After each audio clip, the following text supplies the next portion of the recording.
Hey, have you ever wondered about how much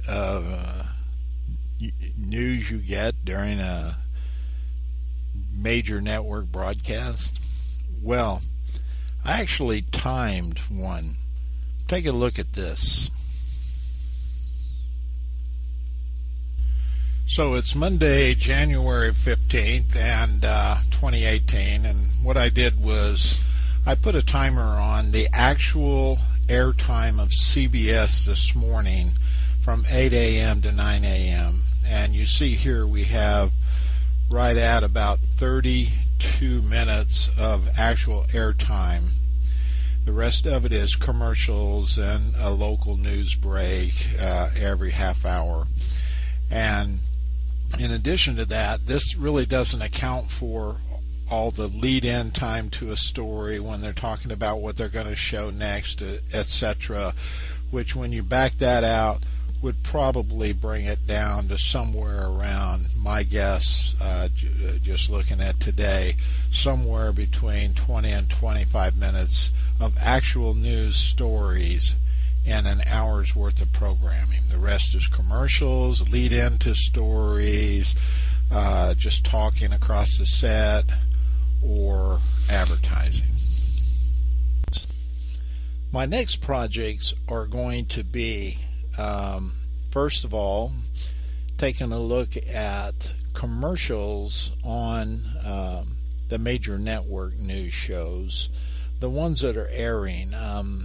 I'm curious as to how many of those commercials are pharmaceutically based commercials or pharmaceutical companies who are doing commercials.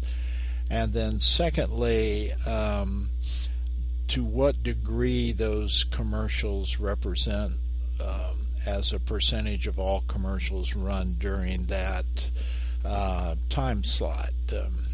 My concern here is that the pharmaceutical companies are dominating a lot of the commercial time, particularly for early morning news shows.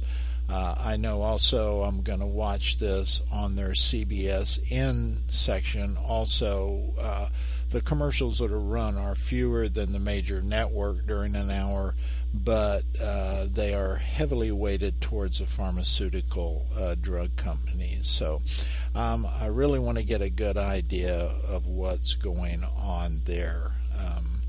Secondly, we'll probably take a look at the cable news networks like CNBC, CNN, Fox News, try to get an idea of the amount of actual news, like a news story presented, versus time on the air relative to commercials, etc.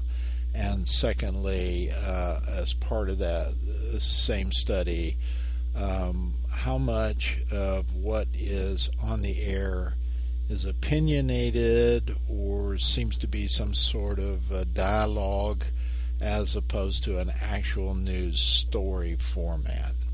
So those are two studies I look forward to do. Just stay tuned. I'll be posting these on Facebook, Twitter, and they'll also be showing up on YouTube.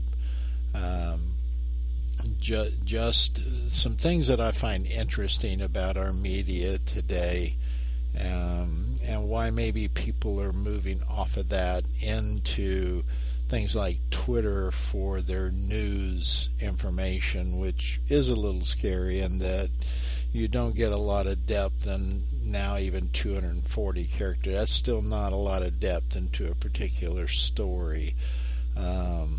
So we'll see how that goes. Those are a couple studies that you can look forward to coming up. Have a great day. I'm Victor Vogel.